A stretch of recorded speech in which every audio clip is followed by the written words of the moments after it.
Hi, I'm Elena. My aunt and uncle convinced me that moving Grandma Rose into Sunset Manor was the kindest thing we could do for her 89th birthday. But when I walked into that sterile room and saw her sitting alone on a plastic chair, clutching a wilted carnation they'd given her as a consolation prize, I knew this wasn't about kindness. It was about greed. That same afternoon, my Uncle Marcus emptied her checking account and whispered to his wife, "Finally, we can stop pretending to care." What they didn't know was that Grandma Rose had been keeping the biggest secret of her life from all of us. A secret worth $8 million that would change everything. Want to know what made them turn ghost white when the lawyer read her will? Keep listening. Preparing and narrating this type of story took us long efforts and hard work. So if you are enjoying the story, please consider subscribing to our channel. The morning started like any other Tuesday in October. I was running late for my shift at the veterinary clinic, fumbling with my coffee maker and checking my phone for the third time when Uncle Marcus called. His voice had that artificially cheerful tone he used when he wanted something, the kind that made my skin crawl even through the phone speaker. "Elena, sweetheart," he began, and I already knew I wasn't going to like whatever came next. "We've made a decision about Grandma Rose. Aunt Patricia and I have been talking, and we think it's time she moves somewhere she can get proper care." I paused with my mug halfway to my lips. What kind of care? She's been managing fine in her apartment.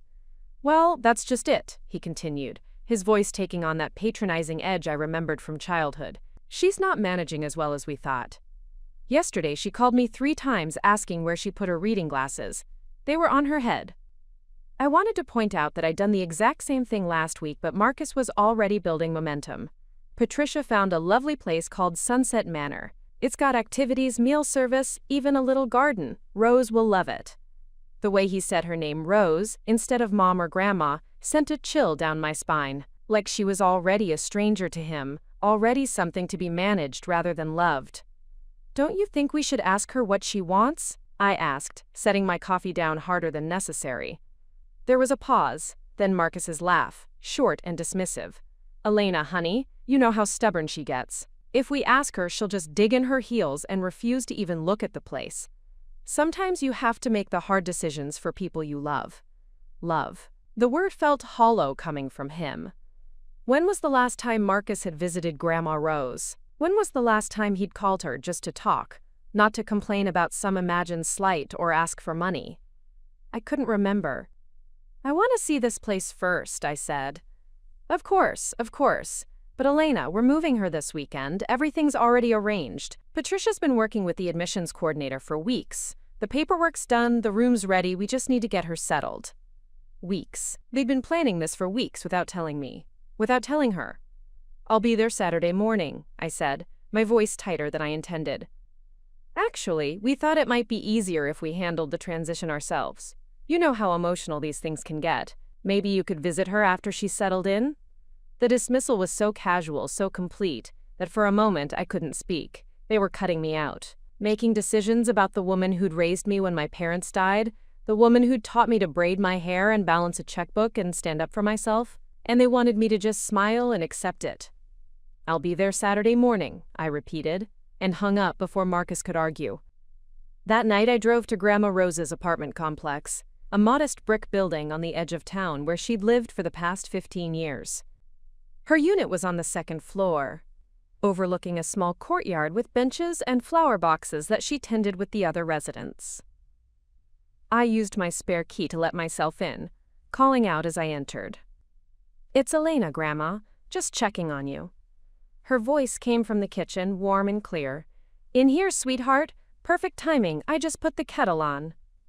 I found her standing at the stove, wearing her favorite purple cardigan and the pearl earrings she'd worn every day for as long as I could remember. Her silver hair was neatly pinned back, her makeup carefully applied. She looked nothing like the confused, declining woman Marcus had described. "How are you feeling?" I asked, studying her face for signs of the confusion Marcus claimed to see. She laughed, the sound bright and familiar, like I'm being watched. "Marcus and Patricia have been calling every day, asking the strangest questions. Yesterday Patricia wanted to know if I still had that jewelry box your grandfather gave me, the one with the little ballerina. Said she was worried about me keeping valuables in the apartment." My stomach tightened. What did you tell her? That it was none of her business, of course. Grandma Rose's eyes twinkled with mischief. Though I did move it somewhere safer, just in case. She poured hot water into 2 mismatched teacups, adding honey to mine without asking. She remembered everything. My favorite tea, how I liked it prepared, which chair I preferred at her small kitchen table. This was not a woman losing her faculties. Grandma, I said carefully, has anyone talked to you about moving? Her hand stilled on the honey jar. When she looked up, her expression had changed, becoming guarded. Moving where? Marcus mentioned a place called Sunset Manor. He seems to think you'd be happier there. She was quiet for a long moment, stirring her tea with slow, deliberate movements. When she finally spoke, her voice was soft but steady. I've lived in this apartment for 15 years, Elena. I know every neighbor, every crack in the sidewalk, every bird that visits the courtyard. This is my home. She looked up at me, her blue eyes clear and determined. I'm not moving anywhere. But even as she said it, I could see the fear underneath. The knowledge that her choices were being taken away from her, that decisions were being made around her rather than with her. It was the same look I'd seen in the eyes of older pets at the clinic, when their families brought them in to be put down not because they were suffering, but because they'd become inconvenient. That night I couldn't shake the feeling that something was very wrong, not with Grandma Rose, but with Marcus and Patricia's sudden urgency to move her. She was healthy, alert, and independent. Why the rush? Why the secrecy? I pulled out my laptop and looked up Sunset Manor. The website was sleek and professional, full of stock photos of smiling elderly people in pristine common areas. The prices were listed in small print at the bottom of the page. $4,800 a month for a basic room, $6,200 for a suite. Marcus had never been generous with money, especially money that wasn't his own. Where was he planning to get $6,000 a month? The answer hit me like a physical blow: Grandma Rose's savings. Her Social Security. Maybe even her apartment's security deposit. They weren't just moving her for her own good. They were moving her so they could control her finances. I closed the laptop and stared at my reflection in the dark window. Tomorrow I would drive to Sunset Manor and see exactly what kind of place they wanted to put her in. And then I would figure out how to stop them. Because one thing was certain, Grandma Rose deserved better than being warehoused by relatives who saw her as a burden rather than a blessing. She deserved to make her own choices about her own life. And if Marcus and Patricia thought they could steamroll over her wishes without a fight, they were about to learn just how wrong they were. The question was whether I'd figured it out in time. My name is Elena Vasquez, and until 3 months ago, I thought I knew everything about my family. I'm 28, a veterinary technician at Riverside Animal Hospital, and the kind of person who still calls her grandmother every Sunday without fail. Most people would describe me as responsible, maybe too responsible for my own good. I'm the one who remembers birthdays, organizes family gatherings, and apparently, the one who notices when something doesn't add up. Grandma Rose isn't technically my grandmother. She's my great-aunt, my father's aunt, but she became my whole world when I was 9 years old. That was the year my parents died in a car accident on Highway 87, a patch of black ice that changed everything in the span of 3 seconds. While other relatives debated custody and worried about the financial burden of raising someone else's child, Rose stepped forward without hesitation. She belongs with me, I remember her telling the social worker, her voice calm but unshakable. Elena's family, and family takes care of family. She was 68 then, a widow who'd already raised 3 children of her own, and buried a husband she'd loved for 42 years. Taking on a traumatized 9-year-old should have been the last thing she wanted. Instead, she made it seem like I was the gift she'd been waiting for. Those first few months were rough. I had nightmares every night, woke up screaming for parents who would never answer. Rose never complained, never made me feel like a burden. She'd appear in my doorway with warm milk and honey, sit on the edge of my bed and tell me stories about my father when he was my age. How he used to climb the oak tree in her backyard and refused to come down until she promised him chocolate chip cookies. How he once tried to give her cat a bath and ended up wetter than the poor animal. Your daddy was stubborn, she'd say, smoothing my hair back from my forehead. But being stubborn isn't always bad. Sometimes stubbornness is what keeps you going when everything else falls apart. She taught me that resilience wasn't about pretending everything was fine. It was about acknowledging the hurt while refusing to let it define you. Every morning, she'd make me French toast cut into heart shapes, pack my lunch with little notes that said things like, "You're braver than you think, and I'm proud of you." Every afternoon, she'd be waiting when I got off the school bus, ready to hear about my day. Rose worked as a seamstress at Fletcher's Alterations downtown, a job that barely paid enough to support one person, let alone two, but somehow she made it work. She sewed late into the night after I went to bed, taking in extra alterations and mending jobs to make sure I had everything I needed. School clothes, art supplies, the occasional movie or ice cream cone that made me feel like a normal kid again. I never heard her complain, not once. Even when I outgrew shoes every 3 months or needed $100 for a school trip she couldn't really afford, she'd just smile and say, "We'll figure it out, baby girl." We always do. Marcus and Patricia were different.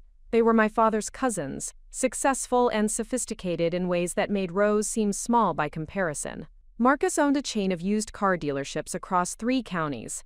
Patricia was a real estate agent who specialized in high-end properties and never let anyone forget it. They lived in a sprawling house in Millbrook Estates, the kind of neighborhood where every lawn looked like it belonged in a magazine, and every car in the driveway cost more than most people made in a year. They visited Rose maybe 3 times a year, usually around holidays, and always with an air of doing their duty rather than spending time with someone they genuinely cared about. Marcus would shake his head at Rose's modest apartment, making comments about the outdated appliances and worn furniture. Patricia would wrinkle her nose at the smell of Rose's cooking, claiming she was on some new diet that didn't allow carbs or sugar or flavor of any kind. "You really should think about updating this place, Rose," Marcus would say, running his finger along the edge of her coffee table like he was checking for dust. "These old buildings, they're just not safe for someone your age." Rose would smile politely and change the subject, but I could see the hurt in her eyes. This apartment was her sanctuary, filled with photographs and mementos from a lifetime of memories. Every piece of furniture had a story. The rocking chair, where she'd nursed her babies. The dining table, where we'd done homework and played board games and shared thousands of meals. The bookshelf is lined with romance novels and cookbooks and photo albums documenting decades of family history. To Marcus and Patricia, it was just old junk taking up space. To Rose, it was home. As I got older, the visits became more pointed. Patricia would comment on Rose's appearance, suggesting she might be happier in a place where someone could help her with her hair and makeup.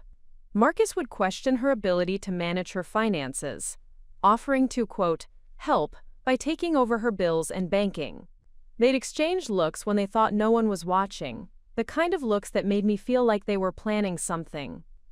But Rose seemed oblivious to their schemes, or at least determined to ignore them. She'd change the subject, offer them more coffee, ask about their children. She was gracious to a fault, even when they didn't deserve it. I graduated high school at 17, earned a scholarship to community college, and completed my veterinary technician certification by the time I was 21.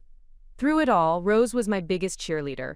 She came to every graduation, every award ceremony, every milestone moment that mattered to me. She kept a scrapbook of my achievements, more proud of my associate's degree than most parents were of their children's PhDs. "I always knew you were going to do something special," she'd tell me, tears in her eyes as she looked at my graduation photos. "Your parents would be so proud." When I got my job at Riverside Animal Hospital, Rose insisted on taking me out to dinner to celebrate. We went to Carino's, the nicest restaurant in town, and she ordered the most expensive thing on the menu just because it was a special occasion. She wore her best dress and the pearl necklace that had belonged to her mother, treating our dinner like it was the most important event of the year. That's who Rose was. Someone who celebrated other people's victories like they were her own, who found joy in the smallest moments, who made everyone around her feel valued and loved. Which is why Marcus's phone call felt so wrong. The woman he described, confused and declining, forgetting where she put things and unable to care for herself, wasn't the woman I knew. The woman I knew still drove herself to the grocery store and the library and her weekly hair appointment. She still volunteered at the animal shelter on Saturdays, still played bridge with her neighbors on Thursday nights, still called me every Sunday to catch up on my week. She still remembered my favorite foods, my work schedule, the names of my coworkers and friends. She remembered birthdays and anniversaries and the small details that make someone feel seen and known. If she was confused about anything, it was why her family was suddenly so interested in her living situation after years of benign neglect. But there was something else bothering me about Marcus's call, something I couldn't quite put my finger on: the eagerness in his voice when he talked about moving her. The way he'd already made all the arrangements without consulting her. The casual dismissal of my concerns and my right to be involved in the decision. It felt calculated. Like he'd been planning this for longer than he'd admitted, waiting for the right moment to make his move. But why now? What has changed? Rose was as sharp and independent as she'd ever been.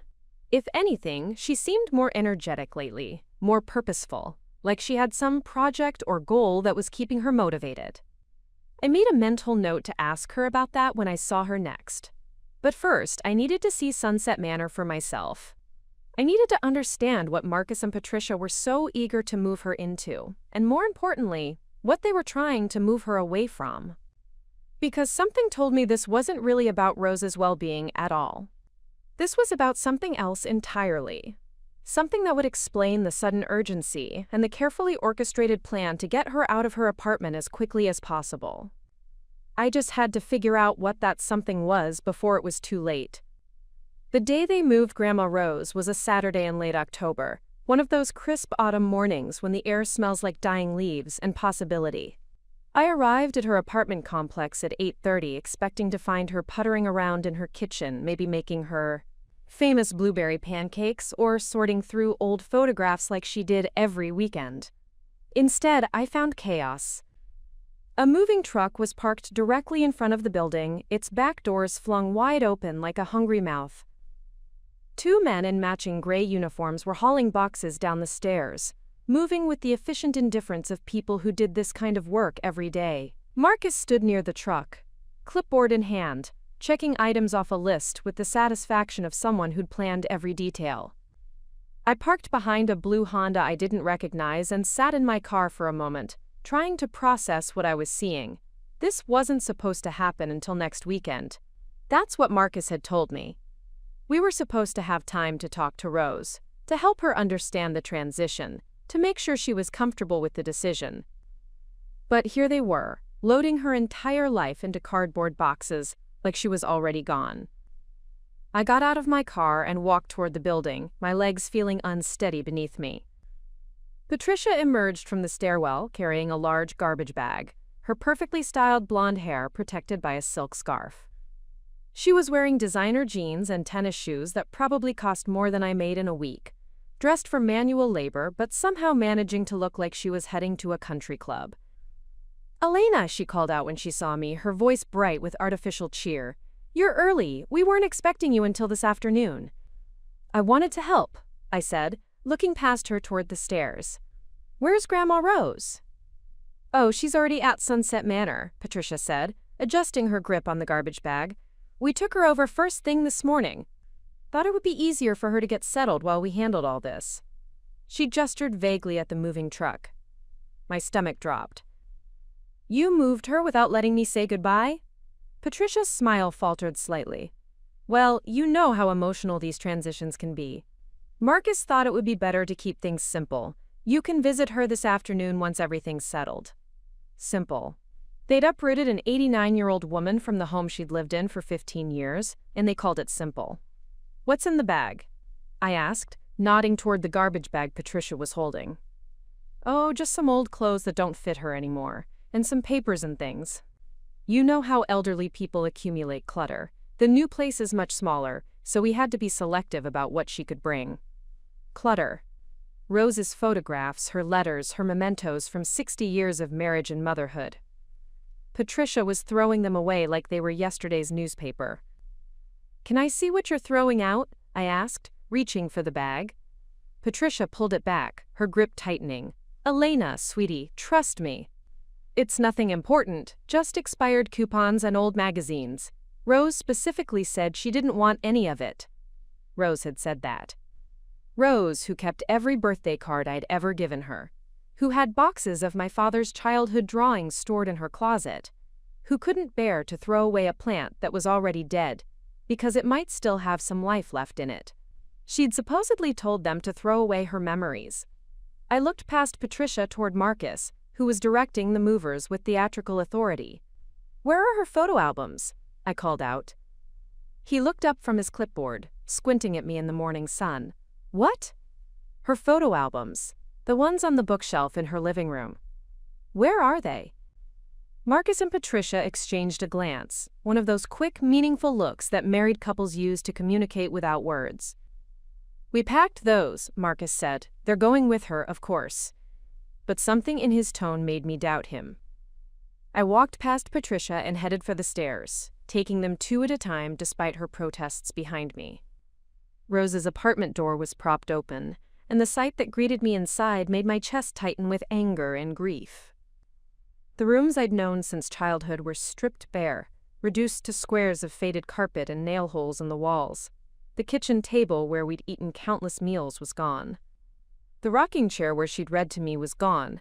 Even the small television where she watched her soap operas every afternoon was gone. But it wasn't just empty. It was wrong. The furniture wasn't just moved. It was discarded. I could see Rose's beloved rocking chair through the window, sitting in the dumpster behind the building, like a piece of trash. The dining table she'd inherited from her mother was there too, its polished wood surface scratched and stained from being thrown rather than carefully placed. "They're taking the good pieces to the consignment shop," Patricia said from behind me. She'd followed me upstairs, still clutching her garbage bag. "Rose won't need furniture at Sunset Manor. They provide everything." I walked through the empty rooms, my footsteps echoing off the bare walls. In the bedroom, I found more evidence of their haste. Clothes were scattered on the floor, apparently dropped during packing. A jewelry box sat open and empty on the windowsill, its contents presumably deemed valuable enough to take, but not valuable enough to pack carefully. On the bathroom counter, I found Rose's medications.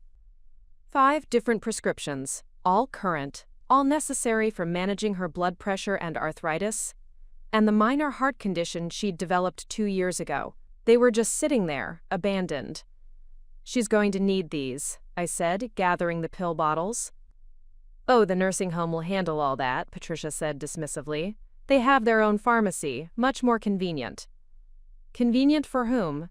Rose had been managing her own medications for decades. Her doctor knew her history, her reactions, her preferences. Now she'd be starting over with strangers who saw her as just another elderly patient to be processed and maintained. I pocketed the medications and continued my survey of the wreckage.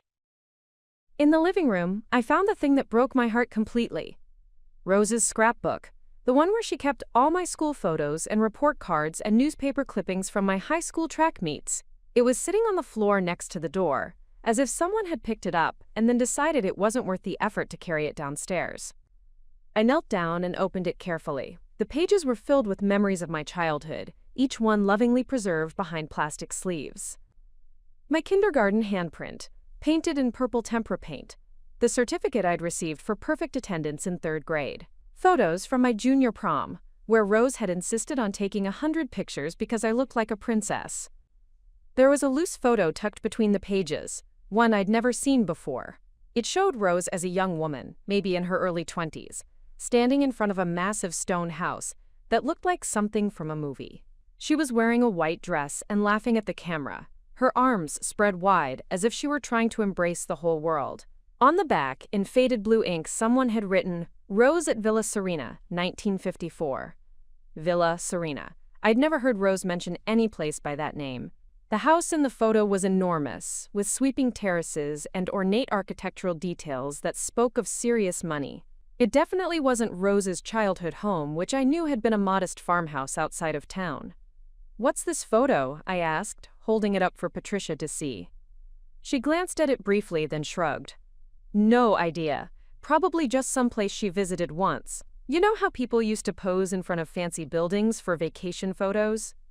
But Rose had never been one for pretension or false grandeur. If she'd posed for a photo like this, there would have been a story behind it. A good story, the kind she loved to tell on quiet Sunday afternoons when we had nothing but time.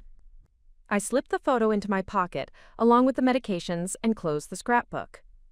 Whatever else happened, I wasn't letting them throw this away. Marcus appeared in the doorway, looking impatient. "Elena, we need to finish up here. The mover's charged by the hour." "I want to take some things to her," I said. "Personal items she'll want to have." "She has everything she needs," he said firmly. "Sunset Manor provides linens, toiletries, even clothing if necessary. We don't want to overwhelm her with too much stuff." Too much stuff. He was talking about the possessions of a woman who'd lived for 89 years, who'd survived the Depression and World War II, and the loss of everyone she'd ever loved. Her entire life fit into a dozen cardboard boxes, and he thought that was too much stuff. I stood up, clutching the scrapbook to my chest. "I'm going to see her." "Of course," Patricia said quickly. "Visiting hours start at 2. We'll meet you there if you'd like." But I was already walking toward the door, my mind racing with questions I couldn't answer. Why had they moved her a week early? Why throw away furniture that could have been donated or sold? Why leave her medications behind? And who was the young woman in the photo, standing in front of a villa that looked like it belonged to royalty rather than a seamstress from small-town Georgia? As I reached my car, I turned back for one last look at the building, where Rose had been happy for 15 years. The movers were loading the last of the boxes, and Marcus was talking to the truck driver about delivery instructions. Patricia was nowhere to be seen, probably already disposing of whatever memories she'd deemed worthless. But as I watched, I saw her emerge from the building carrying something I recognized. Rose's small wooden jewelry box, the one with the ballerina that had been my father's favorite as a child. Patricia looked around quickly, then opened the box and removed something small and glittering. She slipped whatever it was into her purse, then tossed the empty jewelry box into the dumpster with the rest of Rose's discarded life. That's when I knew for certain that this wasn't about Rose's well-being or her safety or her quality of life. This was about something else entirely, something valuable enough to justify this elaborate charade of concern and care. I just had to figure out what they were really after before they got away with it completely. Sunset Manor sat on the outskirts of town like a beige brick fortress, surrounded by perfectly manicured lawns that looked more like a corporate office park than a place where people lived. The building was newer than I'd expected, all clean lines and large windows that were probably meant to look welcoming but somehow felt cold and institutional. A sign near the entrance boasted about their quote, award-winning care and family-centered approach, but the parking lot was nearly empty on a Saturday afternoon. I sat in my car for several minutes, gathering courage I didn't know I needed.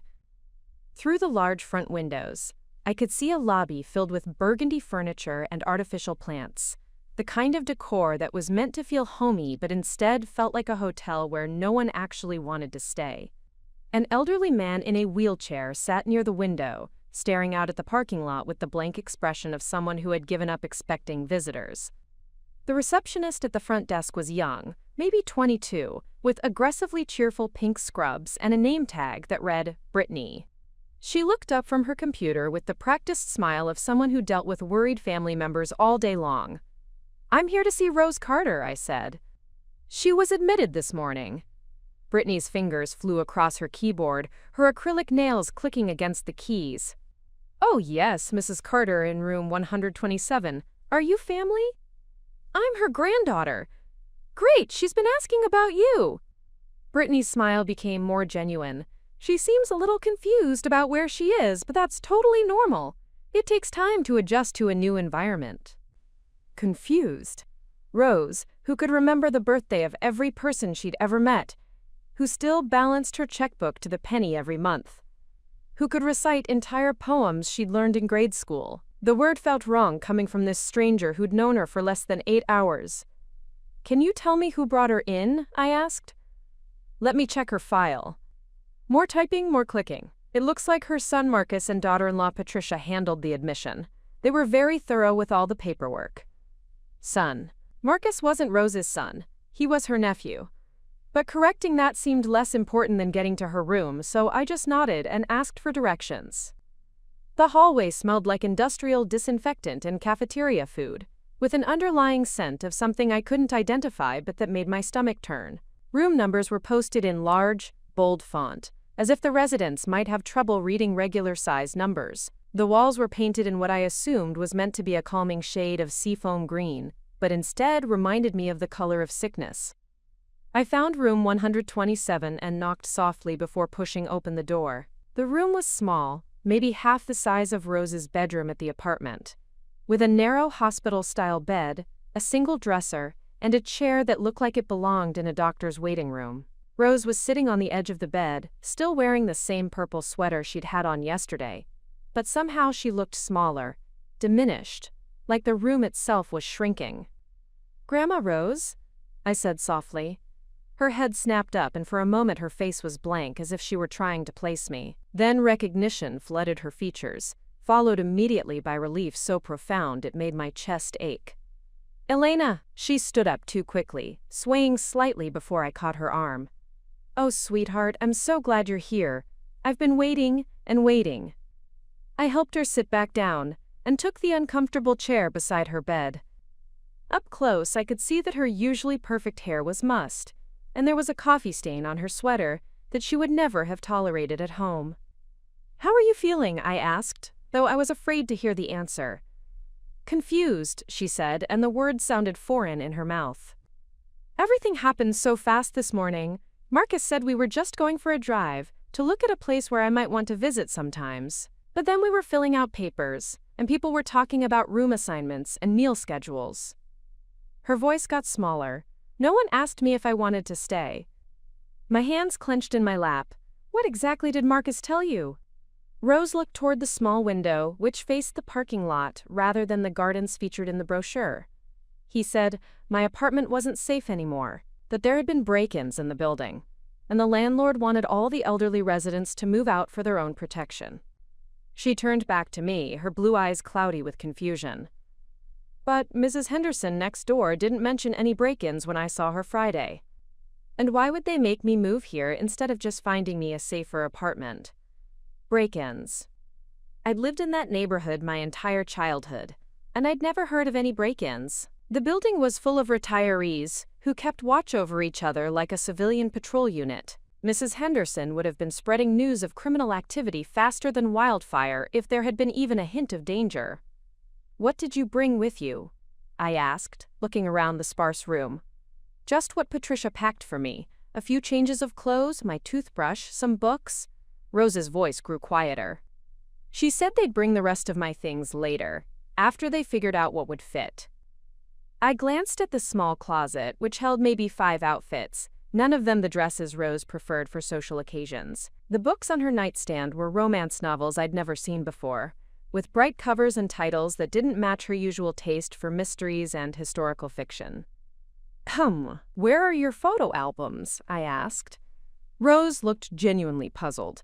"I don't know. Patricia said she'd packed them specially so they wouldn't get damaged in the move." She stood up and opened the single drawer in her dresser, which contained only basic toiletries and a few pieces of underwear. I asked the nice girl at the front desk about them, but she said family members sometimes take a few days to bring personal items. A few days, or maybe never, if Patricia had her way. I pulled out my phone and scrolled to Marcus's number. Rose watched me with growing anxiety as I waited for him to answer. "Elena," Marcus's voice was slightly out of breath when he finally picked up. "How's Rose settling in?" "She's missing her photo albums," I said without preamble. "And her jewelry box. And apparently you told her there were break-ins at her building?" There was a pause, and I could hear Patricia's voice in the background, though I couldn't make out the words. "The photo albums are in storage," Marcus said finally. "We didn't want to overwhelm her with too much stuff right away. As for the break-ins, there haven't been any yet, but the building manager mentioned some concerns about security. We thought it was better to be proactive." Yet. There hadn't been any break-ins yet, but he'd used the threat of them to convince Rose to leave her home. "I'd like to bring her some personal items," I said. "Things that will help her feel more comfortable." "Elena, we appreciate your concern, we really do. But the staff here are experts at helping people transition. Too many familiar objects can actually make the adjustment harder. It's better to let her focus on making new memories instead of clinging to the past." Making new memories. Rose was 89 years old, and they wanted her to forget 8 decades of life so she could adjust to institutional living. After I hung up, Rose was watching me with the sharp attention I remembered from childhood, when she could tell I was hiding something just by looking at my face. "They're not bringing my things, are they?" she asked quietly. I wanted to lie, to offer false reassurance, but Rose had always been able to see through my deceptions. "I don't think so," I admitted. She nodded slowly, as if this confirmed something she'd already suspected. "Elena, can I tell you something that might sound strange?" "Of course." This morning, when Marcus was helping me pack, he kept asking about my jewelry, specifically about pieces that had belonged to my mother and grandmother. He said he wanted to make sure they were secure, maybe put them in a safety deposit box. Rose's fingers twisted together in her lap, but when I went to get them, I found Patricia going through my bedroom, looking in places where I don't keep jewelry. My pulse quickened. "What kind of places?" "Behind books on my bookshelf, inside my hope chest, even in my sewing box." Rose's voice dropped to almost a whisper. She was looking for something specific, Elena, something she thought I might be hiding. The photograph I'd found, the one of Rose in front of the massive villa, suddenly felt heavier in my pocket. Villa Serena, 1954. What if it wasn't just a vacation photo? What if Rose had some connection to that place, some history that Marcus and Patricia knew about but I didn't? "Grandma Rose," I said carefully, "have you ever heard of a place called Villa Serena?" The change in her expression was immediate and dramatic. Her eyes went wide, and her hand flew to her throat as if she were checking for something that should have been there but wasn't. "Where did you hear that name?" she asked, her voice barely audible. Before I could answer, there was a soft knock on the door. A nurse entered, a middle-aged woman with kind eyes and purple scrubs. "Mrs. Carter? I'm sorry to interrupt, but it's time for your medication evaluation with Dr. Reynolds." Rose looked confused. "I already take my medications. They're in my apartment." The nurse consulted her clipboard. "Your family mentioned that you'd been having trouble remembering to take your pills. Dr. Reynolds just wants to make sure we have the right dosages for you here." "But I've never had trouble remembering," Rose protested, looking to me for support. The nurse's smile was patient but firm. "Family members notice these things before patients do sometimes. It's very common. This won't take long." As the nurse helped Rose to her feet, I caught her arm gently. "I'll be right here when you get back," I promised. But as I watched them walk down the hallway together, Rose looking small and fragile between the institutional walls, I realized that everything Marcus and Patricia had told me was a lie. The break-ins, the confusion, the inability to manage her own medications, none of it was true. They were systematically dismantling Rose's independence and credibility, making her seem incompetent, so no one would listen when she tried to object to their plans. The question was, what were they really after, and how much time did I have to figure it out before they got it? I pulled out my phone and started Googling Villa Serena 1954, my hands shaking as I typed. Whatever secret Rose had been keeping, whatever Marcus and Patricia were so desperate to find, I was going to discover it first. Because one thing was becoming crystal clear. This wasn't about keeping Rose safe. This was about keeping her quiet. The Riverside Public Library was nearly empty on a Saturday afternoon. Just a few teenagers at the computer terminals, and an elderly man reading newspapers in the periodical section. I claimed a corner table in the reference area and opened my laptop, my fingers hovering over the keyboard as I tried to decide where to start. Villa Serena. The name felt foreign on my tongue, like a language I'd never learned but somehow recognized. I started with a basic Google search, scrolling through pages of results for modern vacation rentals and Italian restaurants. Nothing from 1954. Nothing that matched the massive stone house in Rose's photograph. I refined my search, adding Georgia and 1950s and historic properties. Still nothing. But then I tried Villa Serena estate sale and found a small mention in a 1987 article from the Atlanta Journal-Constitution Archives. The headline read, "Historic Chatham County estate sells for record $2.3 million. My heart rate picked up as I clicked the link and waited for the page to load. The article was brief, just 3 paragraphs, but it mentioned that Villa Serena had been built in 1923 by Italian immigrant Antonio Benedetti, who had made his fortune in textile manufacturing. The estate had remained in the Benedetti family until 1987, when it was sold to developers who planned to turn it into a luxury resort. Benedetti. I wrote the name down in my notebook, then searched for more information about the family. What I found made my hands shake as I typed. Antonio Benedetti had 3 children, 2 sons who had taken over the textile business, and a daughter named Rosalia who had married a man named James Carter in 1953. Carter. Rose's married name was Carter. I stared at the screen, trying to process what I was seeing. Rosalia Benedetti Carter. Could that be Rose? But Rose had always told me she came from a poor farming family, that she'd grown up picking cotton and helping her mother take in laundry to make ends meet. She'd never mentioned being part of a wealthy Italian family, or living on an estate that sold for millions of dollars. I searched for more information about Rosalia Benedetti, but found very little. A brief mention in a 1953 Society page announcement about her wedding to James Carter, described as, quote, a simple ceremony attended by family and close friends. No other details, no photographs, no further coverage of what should have been a significant social event if she was truly an heiress. But then I found something that made my blood run cold, a probate filing from 1986, 1 year before the estate sale. Antonio Benedetti's will, filed in Chatham County Superior Court.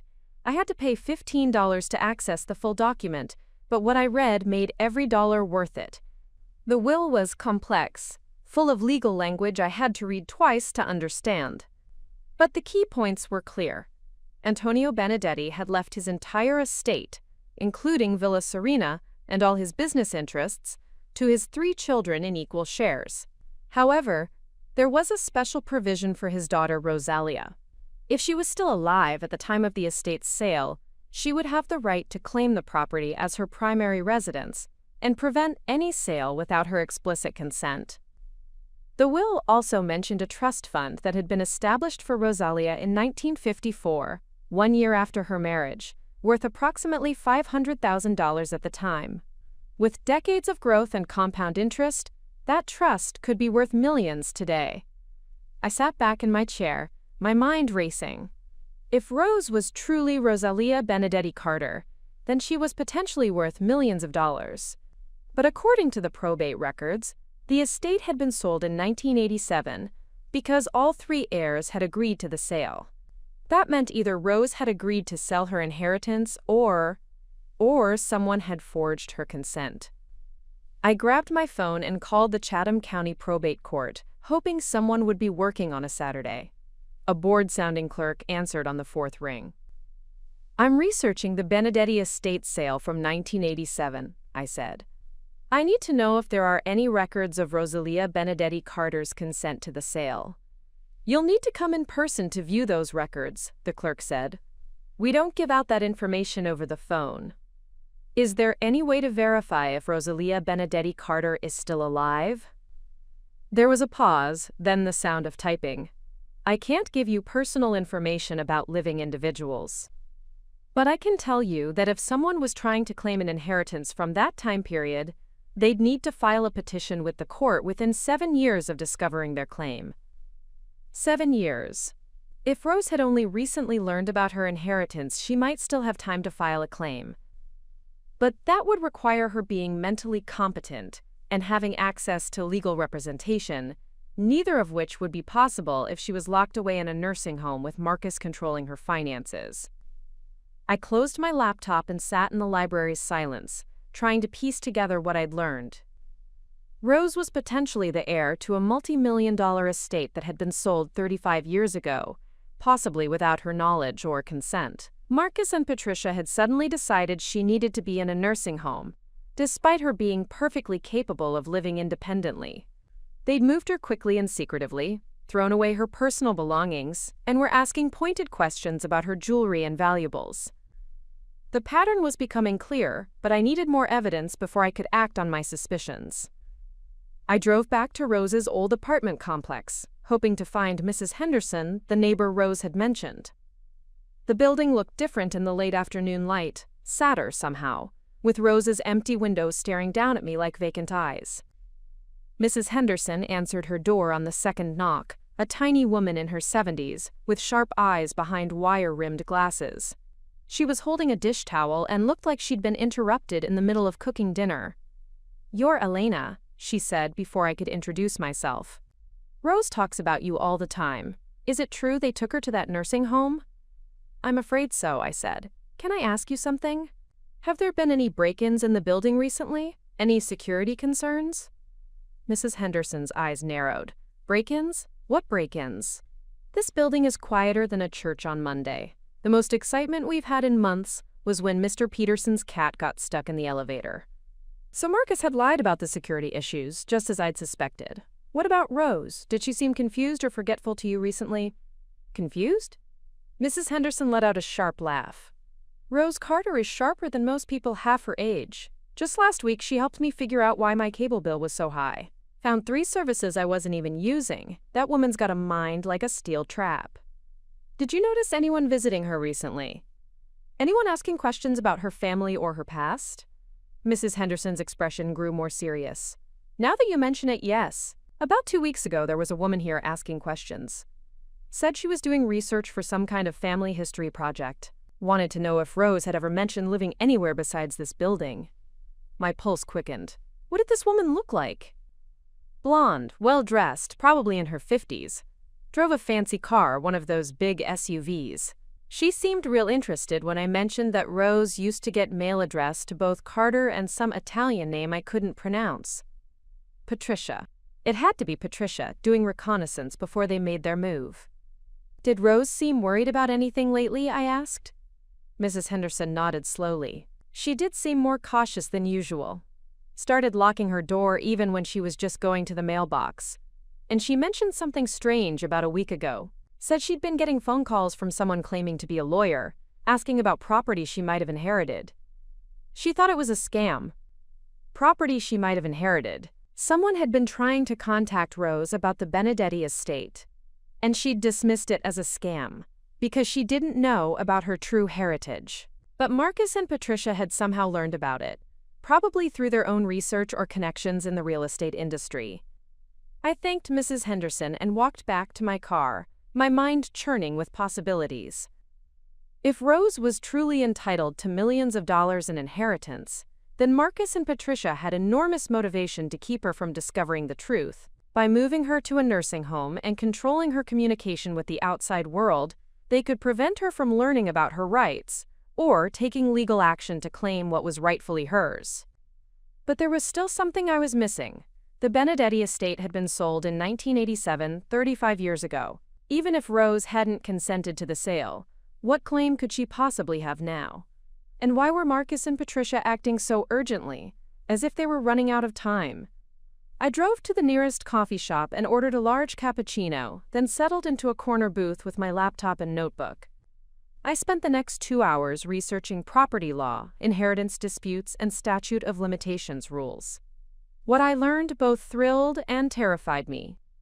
Under Georgia law, if property was sold without proper consent from all legal owners, the rightful owner could potentially reclaim it even decades later, especially if they could prove fraud or coercion was involved. But more importantly, I discovered that the Villa Serena property had never actually been developed into the planned resort. According to county records, it had changed hands several times since 1987 and was currently owned by a holding company that was trying to sell it for $8.2 million. $8 million.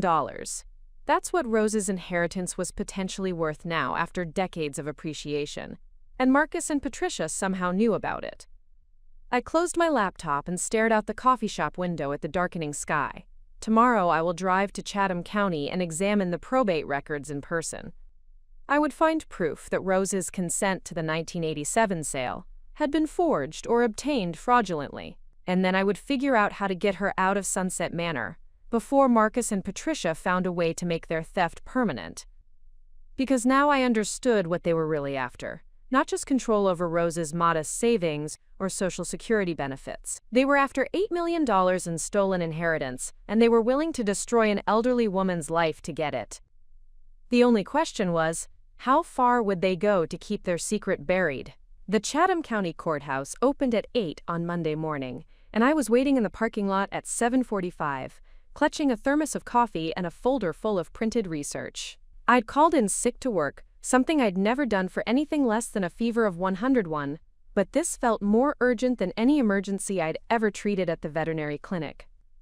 The probate clerk's office was tucked away in the basement of the courthouse, down a hallway that smelled like old paper and industrial cleaning products. The clerk who helped me was a different person than I'd spoken to on the phone. A middle-aged man with suspicious eyes who looked like he dealt with treasure hunters and conspiracy theorists on a regular basis.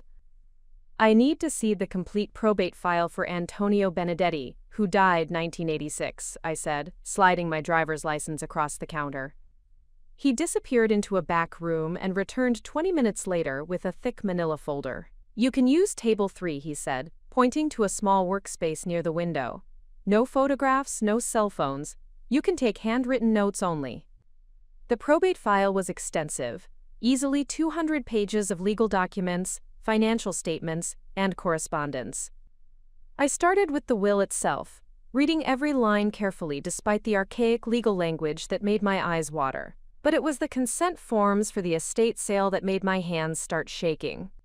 There, on page 47, was a document titled Consent to Sale of Real Property, with 3 signatures at the bottom. The first 2 belonged to Antonio's sons, both signed in bold, confident handwriting with dates from March 1987. The third signature, supposedly belonging to Rosalia Benedetti Carter, was different. The handwriting was shakier, less confident, and it was dated 2 weeks after the other signatures. But it was the notary stamp that caught my attention. The notary public who had supposedly witnessed Rosalia's signature was named Frank Morrison, and his commission had expired in 1985, 2 years before the document was signed. A forged notary stamp. That meant the entire consent document was fraudulent. I copied down all the details I could find, including Frank Morrison's notary number and the exact date on the consent form. Then I searched through the rest of the file for any other mentions of Rosalia Carter. What I found was a letter from a law firm in Savannah, dated June 1987, 3 months after the supposed consent was signed. The letter was addressed to the probate court and stated that they had been retained by Rosalia Benedetti Carter to contest the sale of Villa Serena. They claimed their client had never been properly notified of the estate proceedings and had never consented to the sale of her inheritance. They were requesting an immediate injunction to halt the sale pending a full investigation. But there was no response to the letter in the file, no court order, no hearing transcript, no indication that anyone had ever followed up on the claim. It was as if the letter had simply been ignored until the file was closed. I made careful notes of everything, then asked the clerk if there were any other files related to the Benedetti estate. "That's everything we have," he said, but something in his tone made me suspicious. "What about appeals or other court cases involving the same property?" He sighed and disappeared into the back room again. This time he was gone for almost an hour, and when he returned he was carrying a second folder, thinner than the first. "This was misfiled," he said, though his expression suggested otherwise. "Civil case, 1988. The second file contained the record of a lawsuit filed by Rosalia Benedetti Carter against her 2 brothers and the estate's executor, alleging fraud in the sale of Villa Serena. The case had dragged on for almost 2 years, with depositions, motions, and expert testimony about the authenticity of various documents. Preparing and narrating this type of story took us long efforts and hard work, so if you are enjoying the story, please consider subscribing to our channel. But then, abruptly, the case was dismissed. Not settled, not decided by a jury, but dismissed at the request of the plaintiff. According to the final court order, Rosalia Carter had voluntarily withdrawn her claim and agreed to accept a settlement of $50,000 in exchange for releasing all future claims to the estate. $50,000. For an inheritance worth millions, even in 1988 money. I studied the dismissal order more carefully and found something that made my blood run cold. The document withdrawing the lawsuit was signed by someone acting as Rosalia Carter's power of attorney, Marcus Carter, described as her nephew and legal guardian. Marcus had been involved in this from the beginning. He'd somehow convinced Rose to give him power of attorney, then used that authority to settle her multi-million-dollar inheritance claim for a pittance. And now, 35 years later, He was making sure she never found out what he'd stolen from her. I left the courthouse with photocopies of every relevant document, my head spinning with the scope of the deception.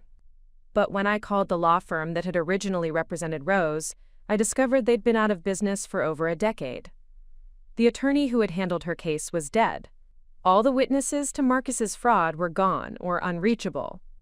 My next stop was the Georgia Secretary of State's office, where I requested records for Frank Morrison, the notary who had supposedly witnessed Rose's consent to the estate sale. What I learned confirmed my suspicions. Morrison's notary commission had indeed expired in 1985, and he had died in a car accident in early 1986, a full year before the document was supposedly notarized. Someone had used a dead man's notary stamp to forge Rose's consent, someone with access to old notary stamps and the knowledge to make the forgery look authentic. I spent the rest of the afternoon at the Savannah Police Department, trying to file a complaint about the fraudulent documents. The desk sergeant listened to my story with barely concealed skepticism, taking notes on a form that looked like it was designed for reporting stolen bicycles rather than multi-million-dollar fraud. "So let me get this straight," he said when I finished. "You think your great-aunt was cheated out of an inheritance 35 years ago, and now her family is trying to cover it up by putting her in a nursing home?" "That's exactly what I think." He set down his pen and looked at me with the kind of patience usually reserved for small children and mental patients. "Miss, the statute of limitations on fraud in Georgia is 4 years. Even if everything you're saying is true, it's way too late to prosecute anyone for crimes that happened in the 1980s. But what about elder abuse? They're holding her against her will, controlling her finances. Has she been declared mentally incompetent by a court?" "No, but..." "Has she asked to leave the nursing home and been refused?" I hesitated. Rose had expressed confusion about why she was there, but she hadn't explicitly asked to leave. Not yet. "Look, I understand you're concerned about your grandmother," the sergeant said, his tone softening slightly. "But unless she's being physically harmed, or she specifically asks for help, there's not much we can do. Family disputes over elder care happen all the time. The courts generally side with whoever has legal authority to make medical decisions." Legal authority. Marcus had somehow obtained power of attorney over Rose once before, in 1988. Was it possible he'd done it again? I left the police station feeling defeated and drove straight back to Sunset Manor. It was after visiting hours, but I convinced the receptionist to let me see Rose by claiming I was bringing her prescription medications from home. Rose was in her room, sitting in the uncomfortable chair by the window, staring out at the parking lot. She looked smaller than she had yesterday, more fragile, as if the institutional air was slowly leaching the life out of her. "Elena," she brightened when she saw me, but I could see the strain around her eyes. "I was hoping you'd come back.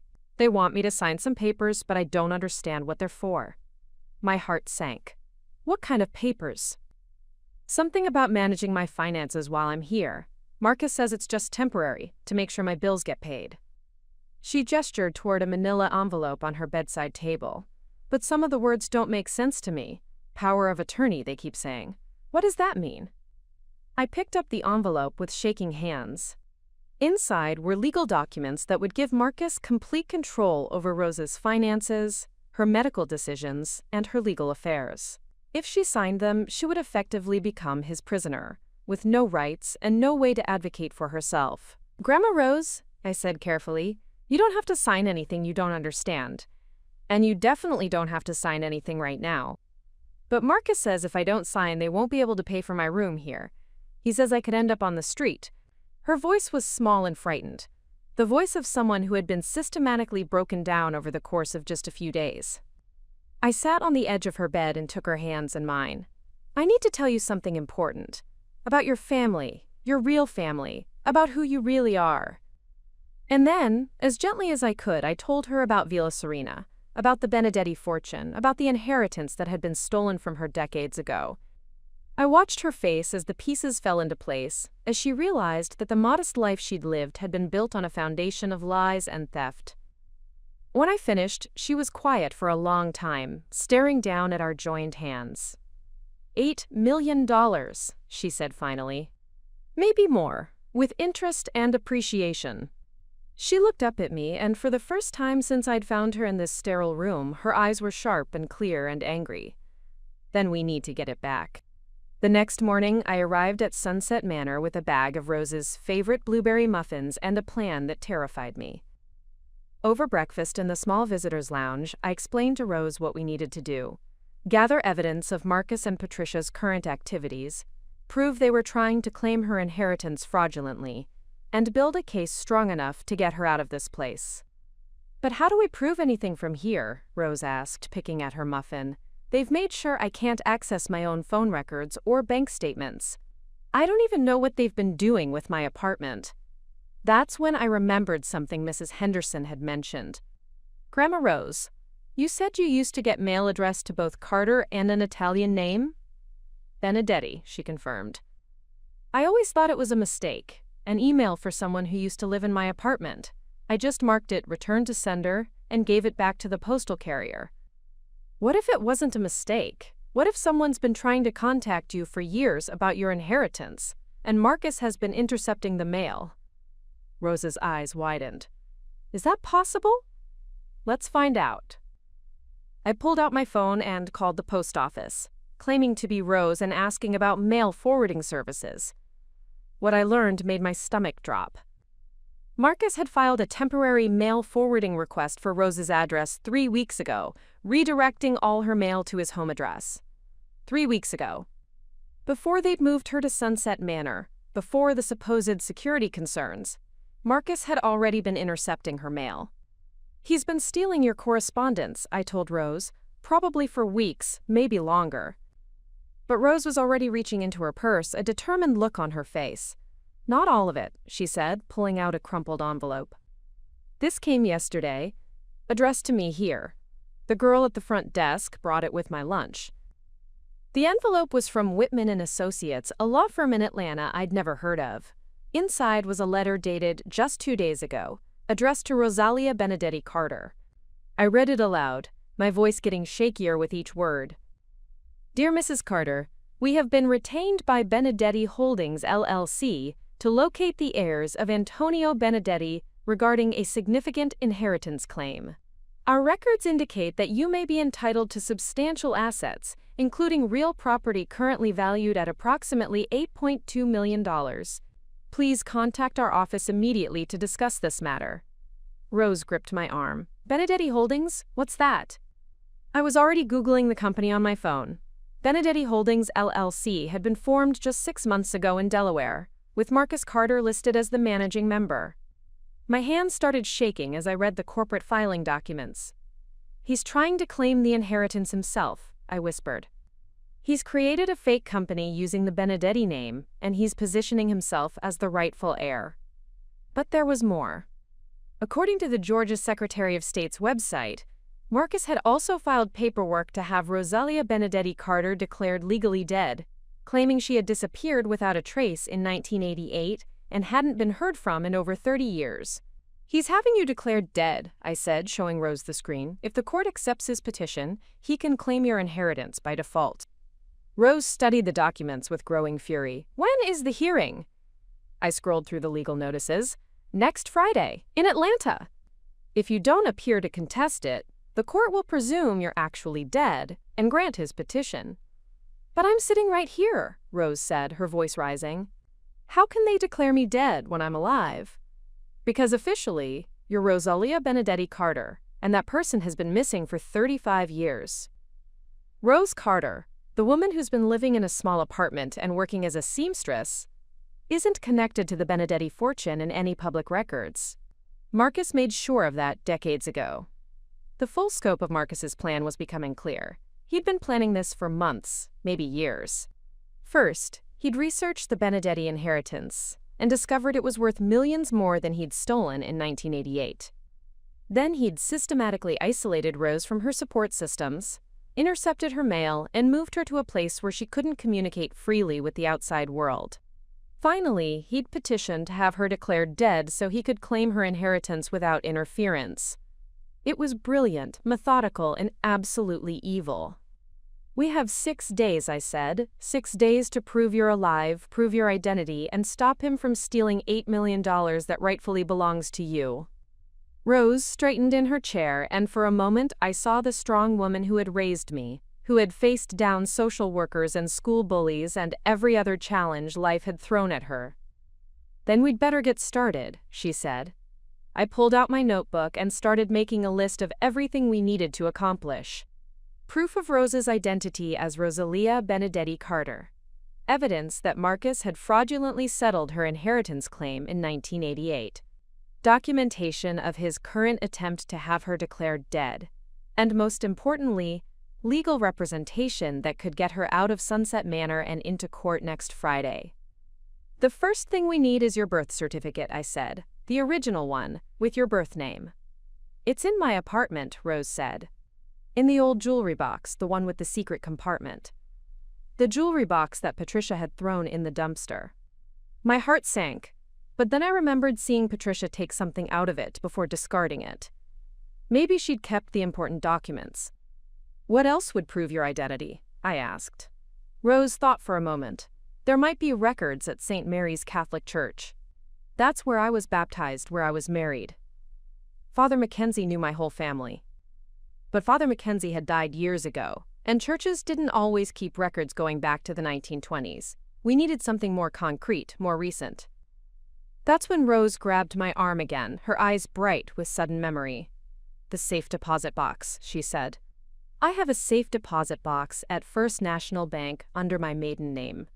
I opened it in 1954, right after I got married, and I've been paying the rental fee every year since then."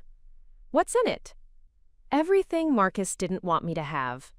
My birth certificate, my baptismal records, photographs of Villa Serena, even some of the jewelry my father gave me." Rose's voice grew stronger with each word. "And a letter. A letter he wrote to me before he died, explaining why he was leaving me the estate. He was afraid something might happen to the will, so he wrote me a personal letter explaining everything. A letter from Antonio Benedetti to his daughter, dated before his death, would be powerful evidence of Rose's true identity and her rightful claim to the inheritance. But getting access to a safe deposit box would require Rose to appear in person with proper identification, something that might be difficult to arrange while she was technically a resident of Sunset Manor. "Can you get me out of here?" Rose asked, reading my thoughts. "Even just for a few hours?" I looked around the sterile lounge, with its artificial plants and motivational posters about aging gracefully. There were no guards, no locked doors, no physical barriers preventing Rose from leaving. She was here voluntarily, even if that voluntariness had been obtained through deception and manipulation. "What if you just walked out?" I asked. Rose smiled for the first time since I'd found her in this place. "With you?" "With me. What about Marcus and Patricia? They'll know I'm gone." I thought about the power of attorney documents sitting unsigned on Rose's bedside table, about Marcus's petition to have her declared dead, about the fortune he was trying to steal while keeping her locked away from the world. "Let them know," I said. "It's time they learned that Rosalia Benedetti Carter is very much alive, and she's coming for what's rightfully hers." Rose stood up from her chair with more energy than I'd seen from her in days. "When do we leave?" I looked at my watch. It was just past 10 in the morning, and the bank would be open until 5. If we moved quickly, we could retrieve the contents of Rose's safe deposit box, contact a lawyer, and begin building our case before Marcus even knew she was gone.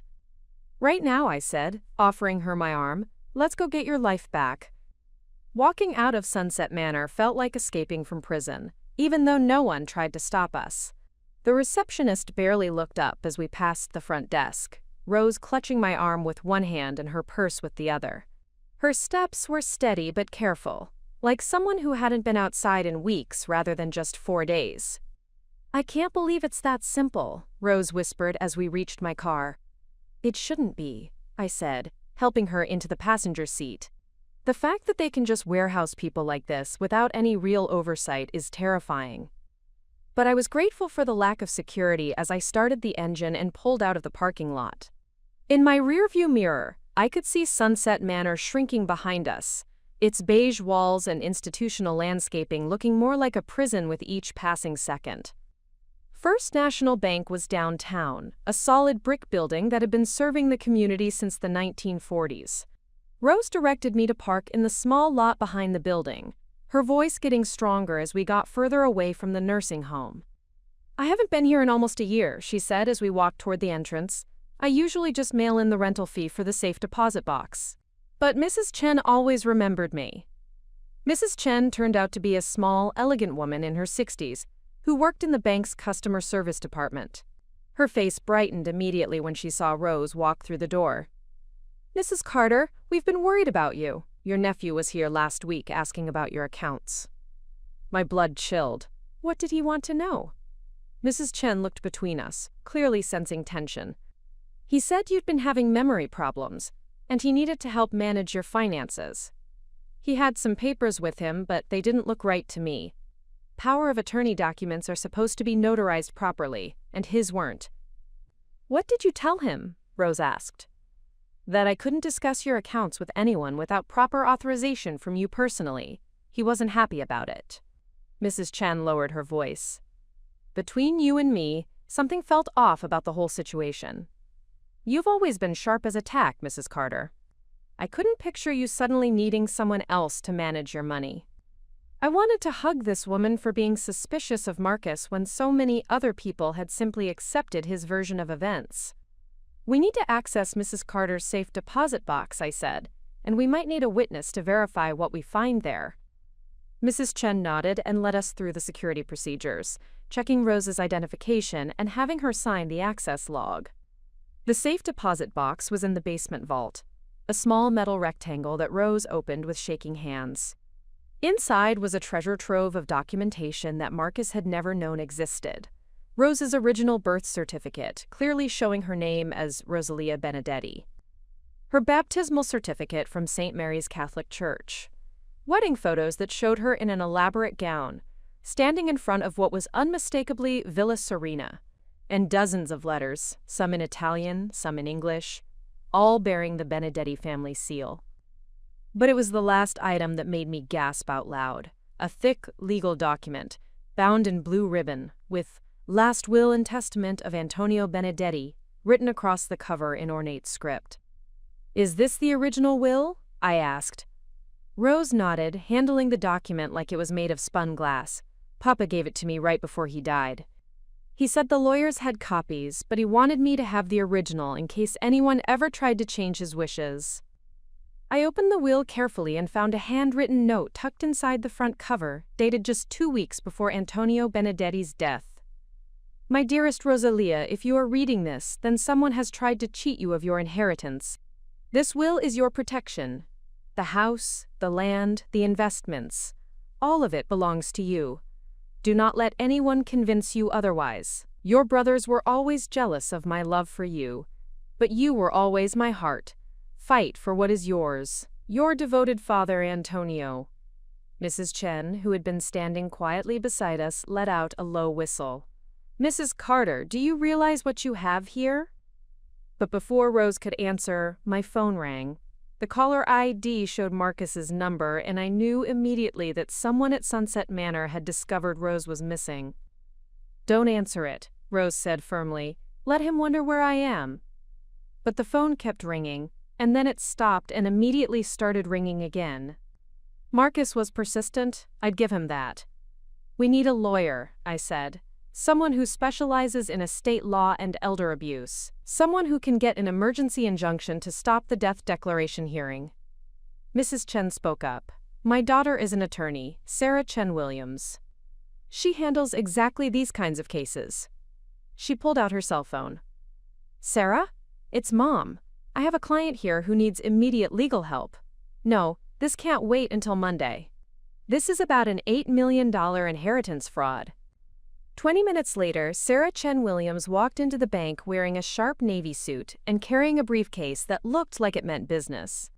She was younger than I'd expected, maybe in her early 30s, but she had the kind of focused intensity that made me immediately trust her competence. "Show me everything," she said without preamble. We spread Rose's documents across the table in the bank's conference room while Sarah took notes on a legal pad. She asked pointed questions about the timeline, about Marcus's behavior, about the forged consent documents I'd found at the courthouse. "This is massive," she said when we finished.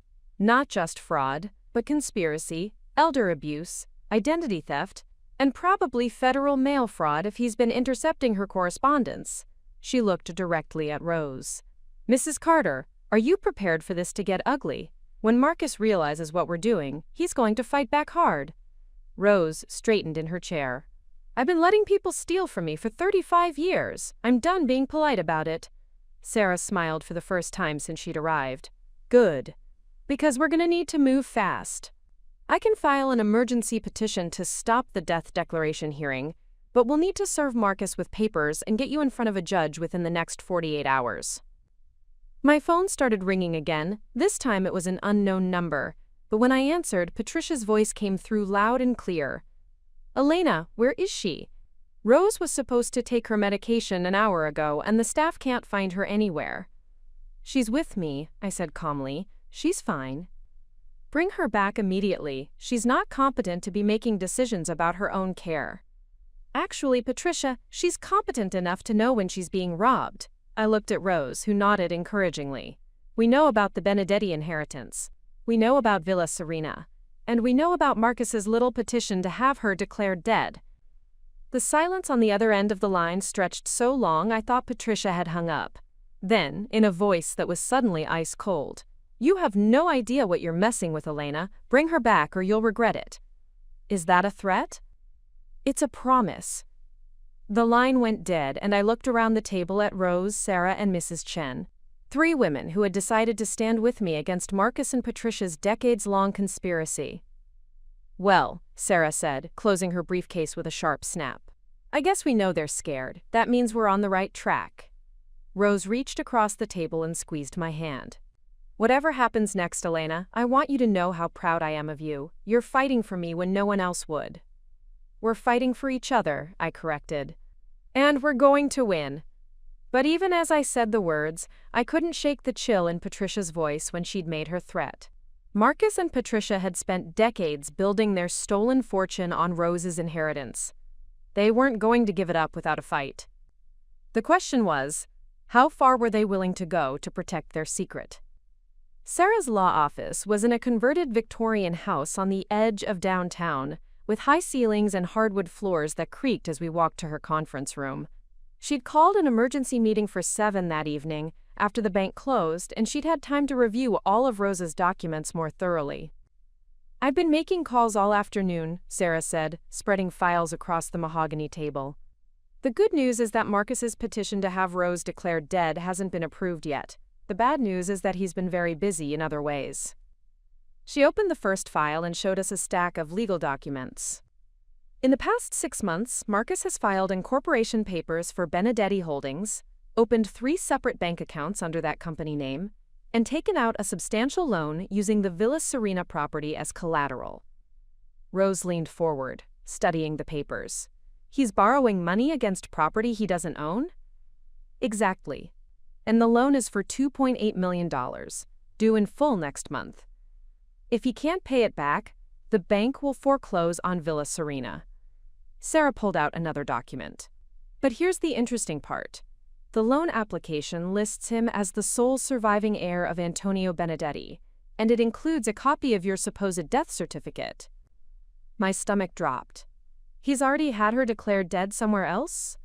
"Not officially through the courts. This appears to be a fraudulent death certificate, probably created by the same people who helped him forge documents in the 1980s.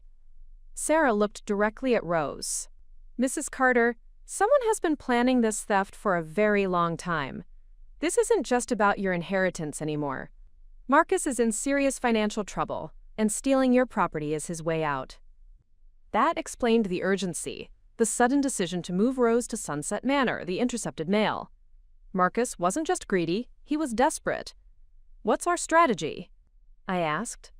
Sarah opened her laptop and pulled up a court calendar. "Tomorrow morning I'm filing 3 separate legal actions. First, an emergency petition to stop the death declaration hearing and establish Rose's identity. Second, a civil lawsuit against Marcus for fraud, theft, and elder abuse.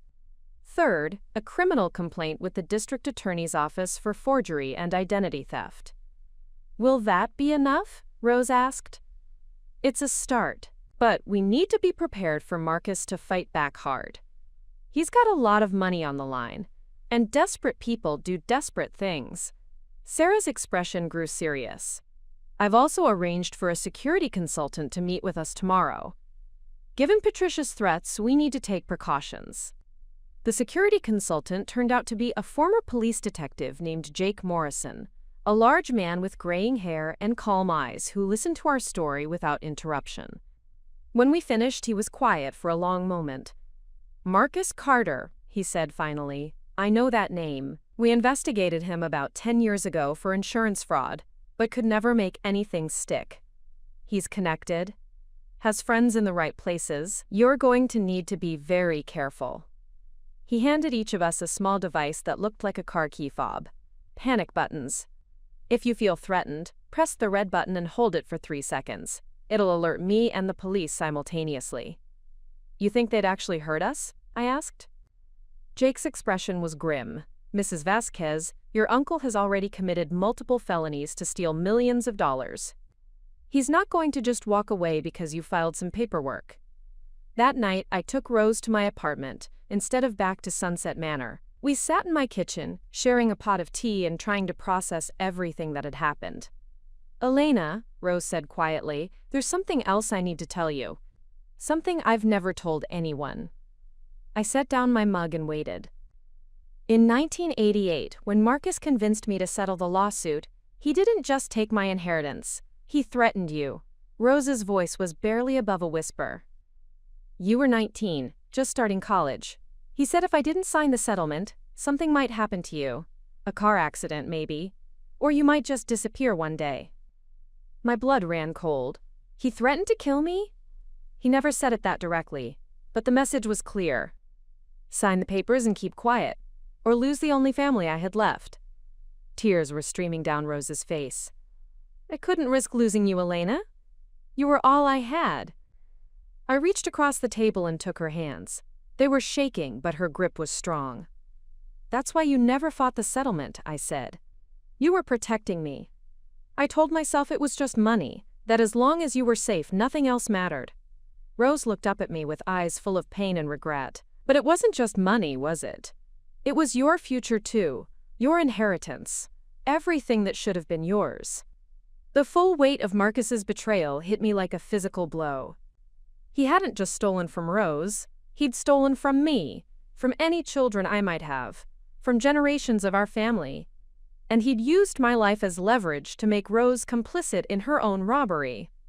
We're going to stop him, I said firmly, whatever it takes. The next morning, Sarah filed our legal papers at the courthouse, while Jake accompanied Rose and me to the police station to file a formal complaint. Detective Williams, a serious woman in her 40s, took detailed notes as we explained Marcus's decades-long fraud scheme.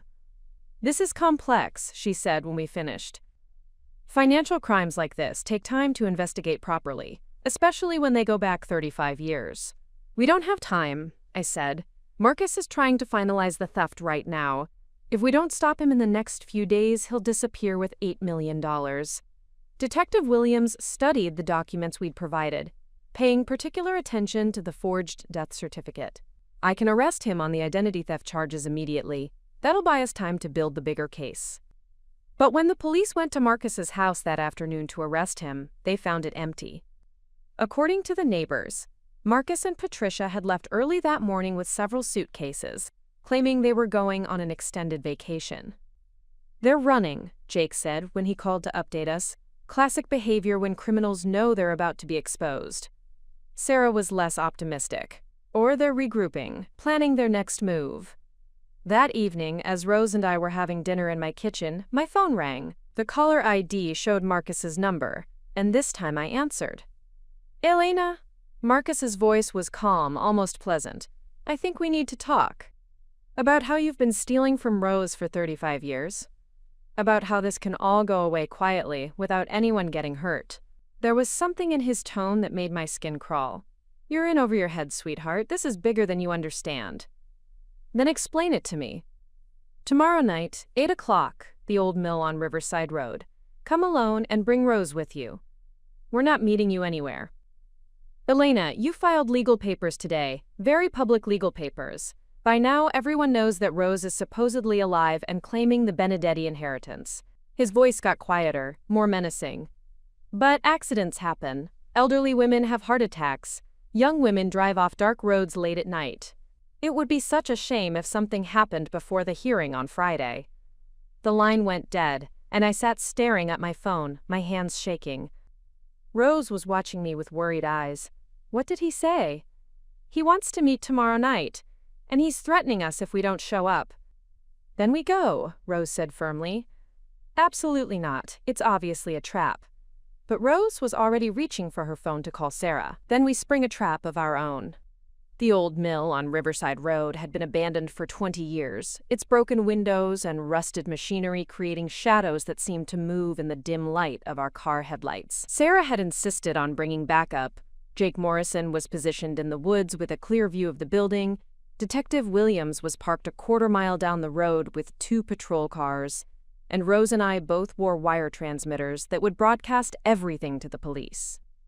Remember, Sarah said as we sat in my car outside the mill, keep them talking, let them incriminate themselves. The more they say, the stronger our case becomes. Rose adjusted the small microphone hidden under her cardigan. I've been letting Marcus intimidate me for 35 years. Tonight that ends. We walked toward the mill's main entrance, our footsteps crunching on broken glass and dead leaves. The door stood slightly ajar, and warm light spilled out from inside. Marcus had obviously been here for a while, preparing. Elena, Rose, so good of you to come. Marcus's voice echoed from somewhere in the shadows as we stepped inside. The interior of the mill had been cleared of most debris, and someone had set up battery-powered work lights that cast harsh shadows on the brick walls. Marcus emerged from behind an old support beam, dressed in an expensive suit that looked absurd in the industrial setting.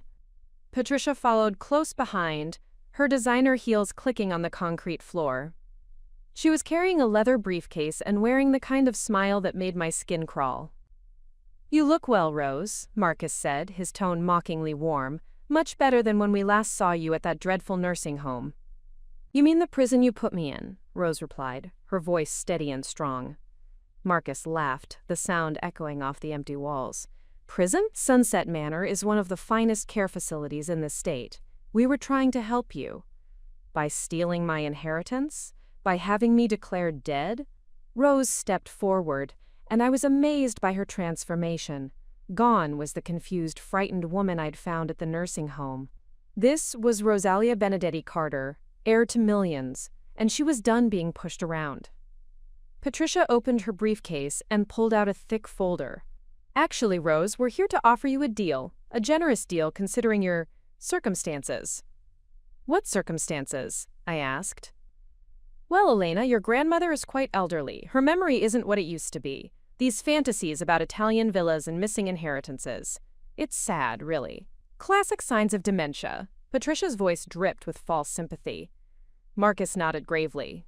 We've brought documentation from several medical professionals confirming Rose's cognitive decline. Very respected doctors who've examined her case thoroughly. Doctors who've never met me, Rose said flatly. Details, Marcus waved dismissively.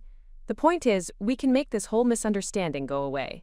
Rose signs over any theoretical claims to the Benedetti estate, and we ensure she receives excellent care for the rest of her natural life. A very comfortable life. Patricia pulled a document from her briefcase. We're prepared to offer $50,000, plus full payment for her nursing home expenses. Very generous, considering the alternative.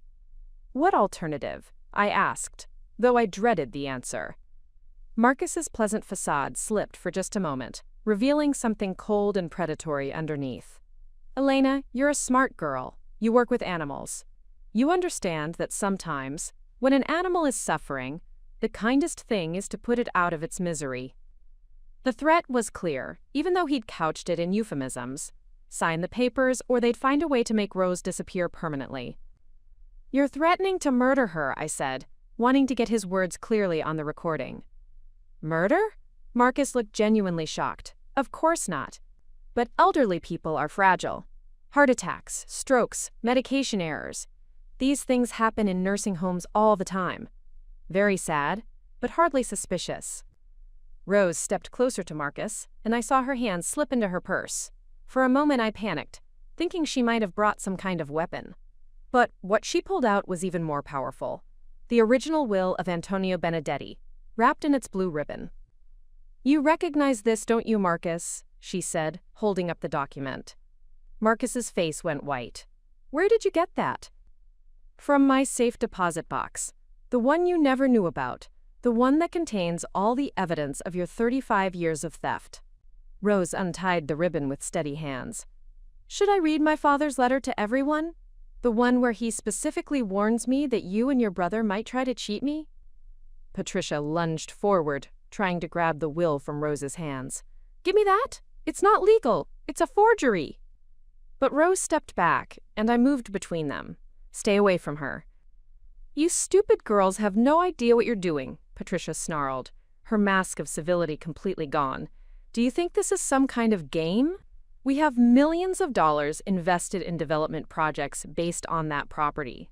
Contracts with investors. Loans from very serious people who don't like to be disappointed." Marcus grabbed Patricia's arm, trying to quiet her, but she was past caring about discretion. "We're not just going to walk away and let some senile old woman destroy everything we've built," she continued. "Marcus has worked too hard, sacrificed too much, to let it all fall apart now." "Sacrificed too much?" Rose's voice was sharp with anger. "You mean like sacrificing my father's trust? Like sacrificing my right to know who I really was? Like sacrificing Elena's future by threatening her life?" Marcus froze. "She told you about that?" "About how you threatened to kill Elena if I didn't sign away my inheritance? Yes, she told me." Rose's voice grew stronger with each word. "About how you've been forging documents and stealing from me for decades while pretending to be a loving nephew? She told me everything." The silence that followed was broken by the sound of car doors slamming outside. Detective Williams and her backup had heard enough. Marcus spun toward the entrance as flashlight beams cut through the darkness. "You brought the police?" "We brought justice," Rose said simply. Patricia made one last desperate grab for the will, but Jake Morrison appeared from the shadows and caught her wrist in a grip that made her cry out in pain. "Patricia Carter, you're under arrest for conspiracy, fraud, and threatening witnesses," Detective Williams announced, as she entered with two uniformed officers. Marcus backed toward the rear of the building, his eyes darting between the exits like a trapped animal. "This isn't over. You have no idea how deep this goes, how many people are involved. Do you think arresting us solves anything?" "It's a start," I said, watching as the officers handcuffed both Marcus and Patricia.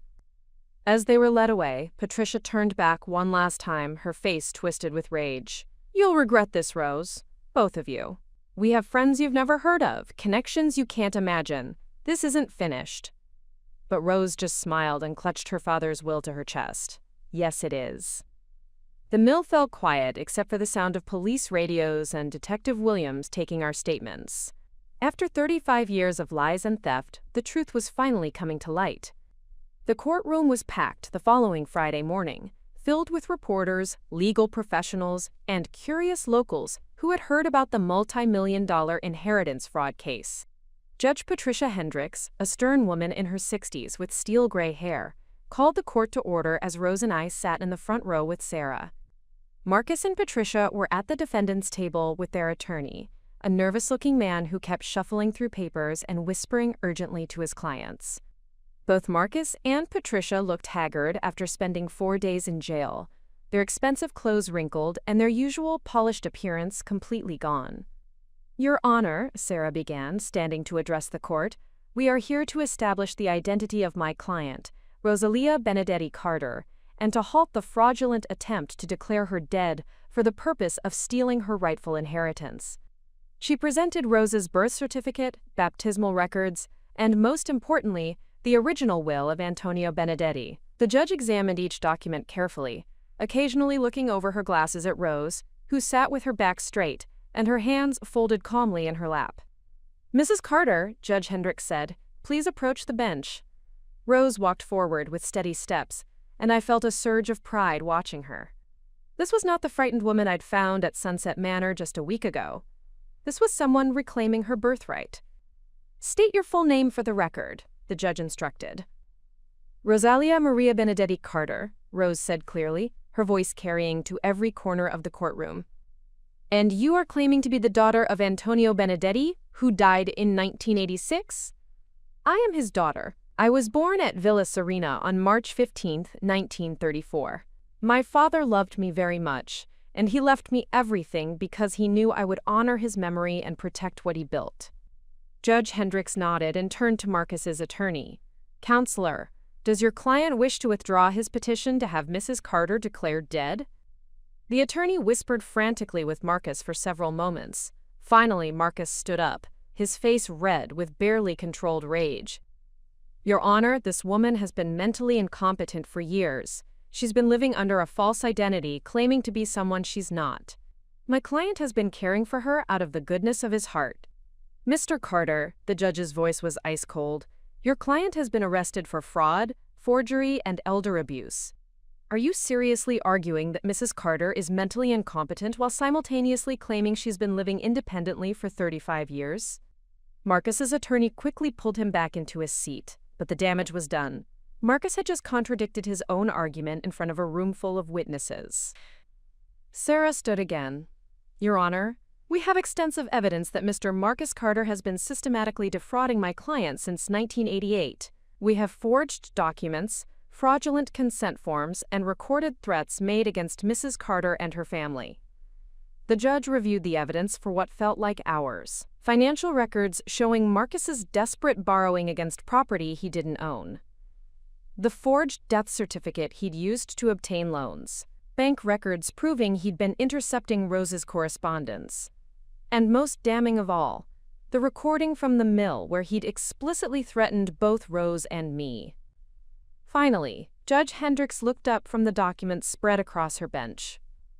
"This court finds that Rosalia Benedetti Carter is very much alive, of sound mind, and the rightful heir to the estate of Antonio Benedetti. The petition to declare her dead is hereby denied." She turned toward Marcus and Patricia.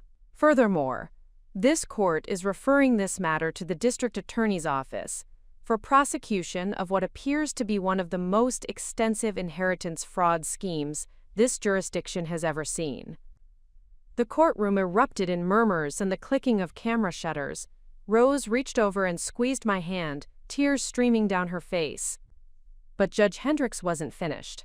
"Mr. Marcus Carter, you are hereby ordered to return all assets fraudulently obtained from the Benedetti estate, including any properties, investments, or funds derived from said estate. You have 48 hours to comply." Marcus jumped to his feet, his face purple with rage. "You can't do this! I've spent 35 years building businesses, creating jobs, and contributing to this community. That old woman doesn't deserve." "Bailiff," the judge interrupted calmly, "please remove Mr. Carter from my courtroom."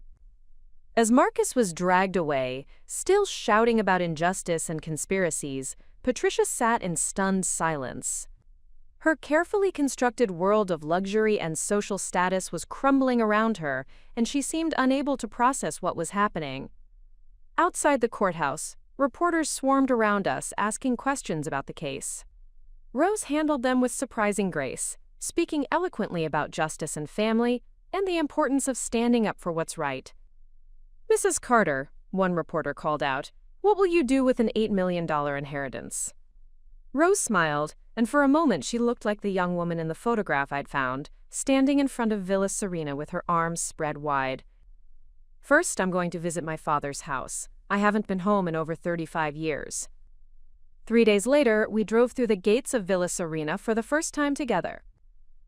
The property had been neglected for decades, with overgrown gardens and peeling paint on the massive stone facade. But the bones of the house were strong, and I could see why Antonio Benedetti had been so proud of what he'd built. Rose walked through the empty rooms slowly, running her fingers along dusty windowsills and ornate molding. In what had once been the master bedroom, she found a faded photograph tucked behind loose wallpaper, herself as a young bride, dancing with her new husband, James, in the villa's grand ballroom.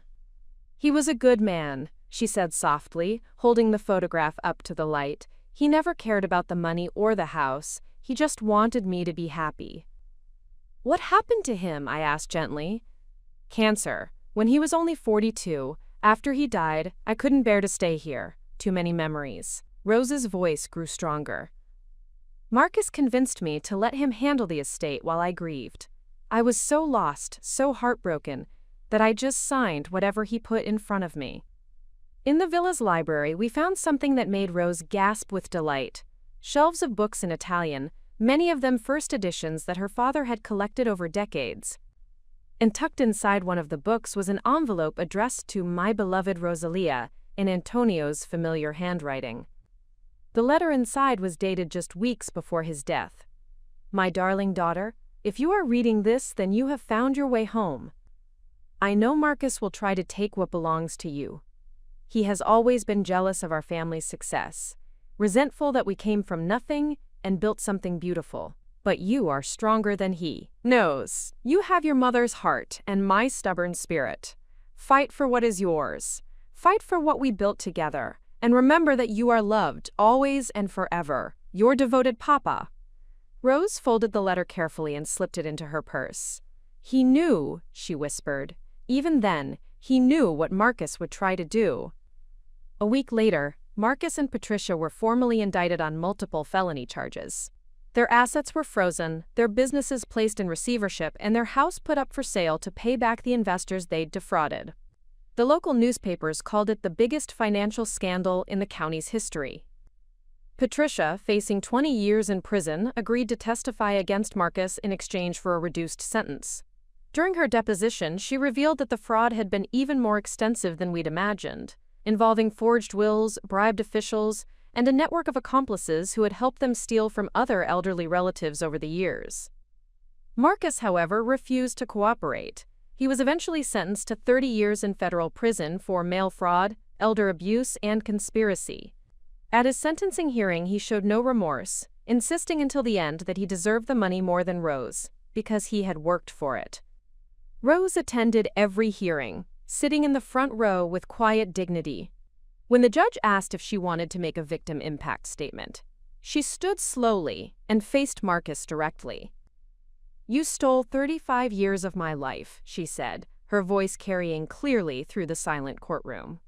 "You made me believe I was poor when I was rich, alone when I had family, powerless when I had every right to fight back. But you couldn't steal the most important thing of all. You couldn't steal who I really am." She turned away from Marcus without waiting for a response and walked back to her seat beside me. It was the last time she ever looked at him. 6 months after Marcus's sentencing, Rose and I stood in the newly renovated kitchen of Villa Serena, watching the morning sun stream through windows that had been professionally cleaned for the first time in decades. The house had been transformed from a crumbling monument to neglect into something that felt alive again, filled with the sounds of contractors finishing the last details of the restoration. "I never thought I'd see this place beautiful again," Rose said, running her hand along the marble countertop that had been painstakingly restored to its original elegance. "Papa would be so proud." The restoration had cost nearly $2 million, but Rose had insisted on doing it right. Every detail had been researched and authentic materials sourced from Italy when necessary. The grand ballroom where she had danced at her wedding reception now gleamed with polished floors and crystal chandeliers. The library had been restocked with books in both Italian and English, creating a space where Rose could finally read the poetry her father had loved. But the most important addition was the small apartment we'd built in the west wing of the house. Rose had moved back to Villa Serena, but she'd insisted that I live there too, in a space that was entirely my own but close enough that we could have dinner together every night if we wanted. "Are you sure you don't mind me living here?" I asked for the 100th time since we'd started planning the renovations. Rose laughed, the sound echoing off the vaulted ceilings. "Elena, darling, this house has 43 rooms. I think there's space for both of us." The inheritance had changed everything about our lives, but not in the ways I'd expected. Rose had insisted that half of everything should go to me. Not just because I was family, but because I'd been the one to fight for the truth when everyone else had given up. Papa's letter said the money should stay in the family, she'd told the lawyers when they were drawing up the new will. Elena is my family. She's more my daughter than my great-niece. With my share of the inheritance, I'd been able to quit my job at the veterinary clinic and open my own animal rescue organization. The Benedetti Animal Sanctuary operated out of converted stables on the villa grounds, providing medical care and rehabilitation for abandoned and abused animals. We'd already saved over 200 animals, and the sanctuary had become a model program that other rescue organizations came to study. Rose had found her own purpose in philanthropy, establishing the Antonio Benedetti Foundation to help elderly people who were victims of financial fraud. She'd hired a team of lawyers and investigators who worked pro bono to recover stolen assets and prosecute elder abuse cases. In just 6 months, they'd helped recover over $12 million for victims across 3 states. Every time we help someone get their money back, it feels like Papa is smiling, Rose told the reporter from Atlanta magazine who came to interview her about the foundation. Marcus thought he could bury the truth, but truth has a way of rising to the surface. The media attention had been overwhelming at first. The story of the elderly woman who reclaimed her multi-million-dollar inheritance had captured the public imagination, inspiring documentaries, newspaper articles, and even a book deal that Rose had politely declined. I lived my story, she told the publishers. I don't need to relive it for entertainment. But she had agreed to speak at conferences about elder abuse, sharing her experience to help other families recognize the warning signs of financial exploitation. Her presentations were always packed, and she never failed to mention that none of her recovery would have been possible without someone who refused to accept the official version of events. The criminal trials had continued for months after Marcus's sentencing.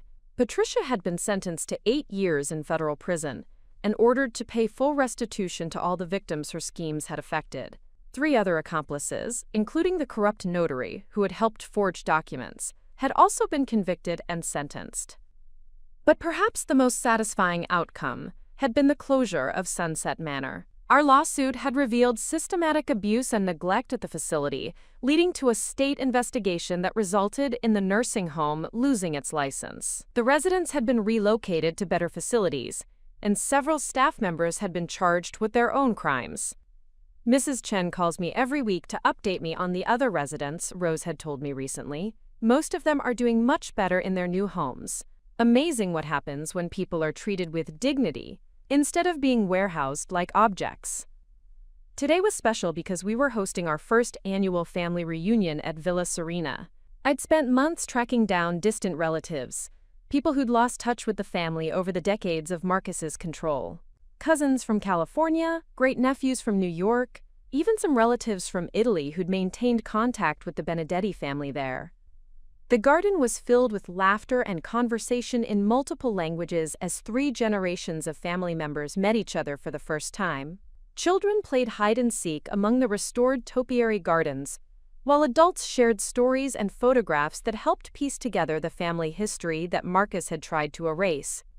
"Look at this," Rose said, showing me a photograph one of the Italian cousins had brought. It showed Antonio Benedetti as a young man, standing with his 3 children in front of Villa Serena. "I haven't seen this picture in 60 years. I thought all the family photos had been lost." But they hadn't been lost. They'd been scattered, hidden, forgotten, but not destroyed. Just like the truth about Rose's identity and her rightful inheritance, the family's history had survived Marcus's attempts to bury it. As the sun set over Villa Serena that evening, Rose and I sat on the restored terrace, watching our newly discovered family members enjoy the gardens and each other's company. "Do you ever regret it?" I asked. "All the upheaval, all the media attention, all the legal battles?" Rose was quiet for a long moment, watching a group of children chase fireflies across the lawn. "I regret that it took so long," she said finally. "I regret that I spent 35 years believing I was someone I wasn't. But I don't regret fighting back. I don't regret the truth." She reached over and squeezed my hand. "And I don't regret that you refused to let them win."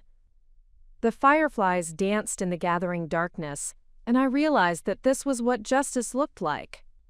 Not just the money or the property or the prison sentences, but this: a family reunited, a legacy restored, and the truth finally free to shine. Sometimes the people who claim to love you the most are the ones who hurt you the deepest. But sometimes, if you're lucky, someone comes along who sees the truth when everyone else accepts the lies. Someone who refuses to let you disappear. Have you ever had to fight for someone your family had given up on? Someone who needed an advocate when they couldn't advocate for themselves? Tell me about it in the comments. I read every single one, and I'd love to hear your story. 2 years later, I stood in the grand ballroom of Villa Serena, watching Rose cut the ribbon at the opening ceremony of the Benedetti Center for Elder Justice. The converted East Wing now housed a legal clinic, counseling services, and a resource center that had already helped over 3,000 elderly victims of financial abuse. This center exists because one person refused to accept that wrong was right, Rose said to the crowd of reporters, politicians, and families we'd helped. At 91, she was sharper and more energetic than people half her age. Elena taught me that family isn't just about blood, it's about showing up when it matters most.